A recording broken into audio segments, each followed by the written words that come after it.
Personally, I think Sony is killing it right now when it comes to their ANC headphones. It's been almost a year and the 1000XM3s are still my favorite and most recommended pair of premium ANC headphones, and I think Sony is on track to dominate the mid-range ANC headphone space with their new XB900Ns. So, if you're thinking about picking up a pair of Sony headphones, here are the main differences between the Sony 1000XM3s and the XB900Ns. Now first, obviously, is the price. The 1000XM3s retail for $350, whereas the XB900Ns retail for $250. So definitely, for some people, this $100 price difference is going to be a major differentiating factor. But if you want to pick up any of the headphones mentioned in this video, they'll be linked down below. And if you want to learn more about either of these headphones, please watch their full reviews because we're only going to be covering so much. Now, this $100 price difference means you're going to see performance, build quality, and included accessories differences between these two headphones. Most notably, the XB900Ns come included with a carrying pouch, whereas the 1000XM3s come included with a hardshell carrying case. So definitely, if you plan on constantly commuting or traveling with your headphones, you're going to want to have a carrying case to keep your headphones safe.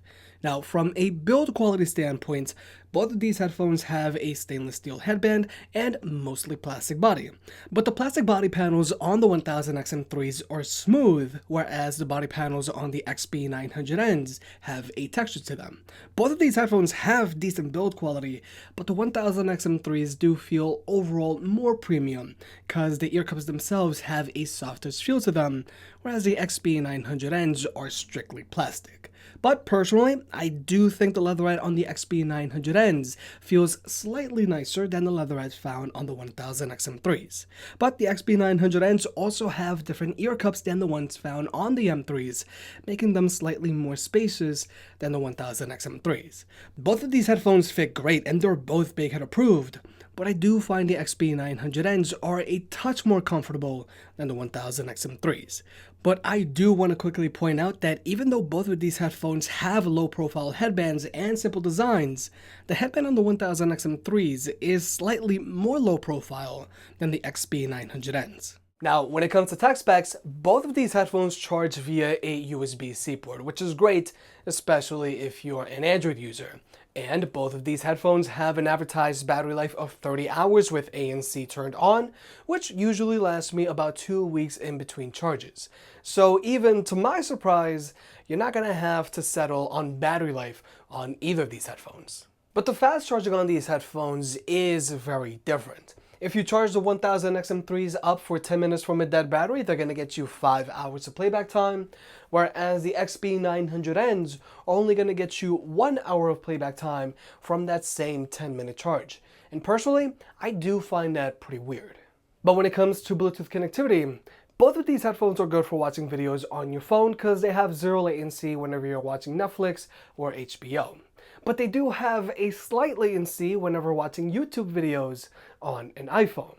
But both of these headphones can only be connected to one device at a time, so that means if you're a power user, you can't hot swap from one device to another.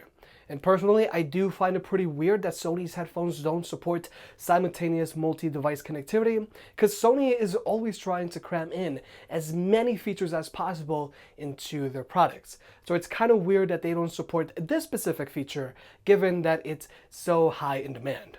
But when it comes to audio codecs, if you're an Android user, both of these headphones are going to give you LDAC and aptX support, and if you're an iPhone user, they both support AAC. But it's important to keep in mind that if you decide to use a custom EQ on either of these headphones with an Android device, they're going to automatically revert back to SBC.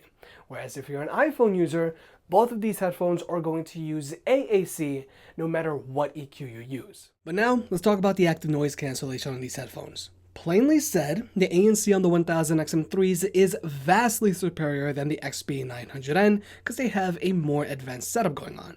The 1000XM3s have a built-in atmospheric pressure sensor that you can use to calibrate your 1000XM3s when you're at cruising altitude in an airplane, which from my experience, it actually does work and is not just marketing fluff.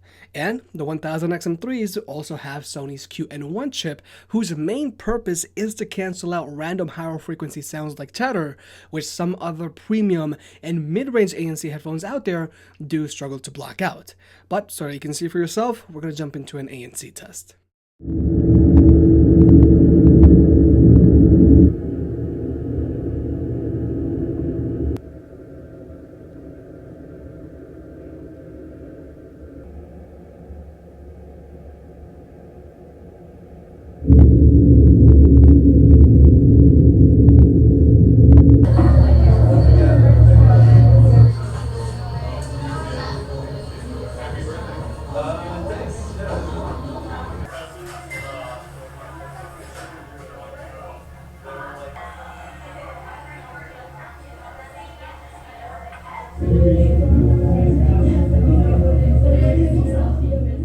Like you may have just seen, the 1000XM3s managed to block out significantly more noise than the XB900Ns. It's not even close.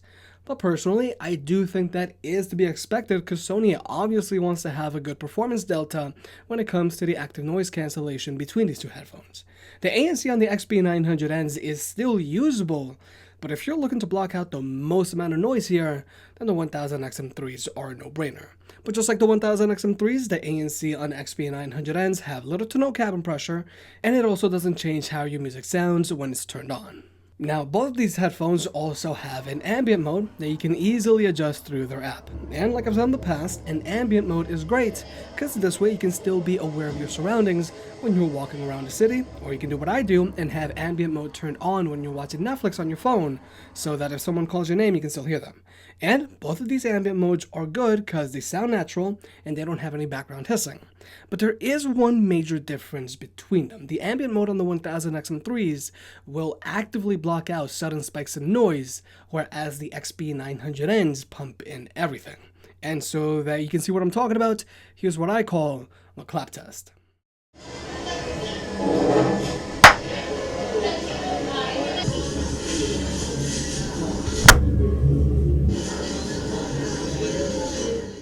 Like you may have just seen, when I clapped with the M3s, they automatically turned off their ambient mode, whereas the XB900Ns just kept going. This small but very important difference means that if you're wearing your XB900Ns with their ambient mode turned on, and if your dog starts barking or if a siren passes by, you're going to hear all of that through your headphones, which is going to result in sudden jump scares and overall it's just loud. Whereas the 1000XM3s are going to prevent all of that. Now, I know this might seem like not a big deal, but it's one of those small things you really miss when you don't have it anymore. But now, let's talk about how these headphones sound, because there are some major differences. Now, personally, both of these headphones sound great to me, and they perform pretty much identical when it comes to soundstage, instrument separation, and audio fidelity. But the biggest difference between these headphones sound-wise is their bass. The XB900Ns have a frequency response between 2 and 20,000 Hz, whereas the 1000XM3s have a frequency response between 4 and 40,000 Hz.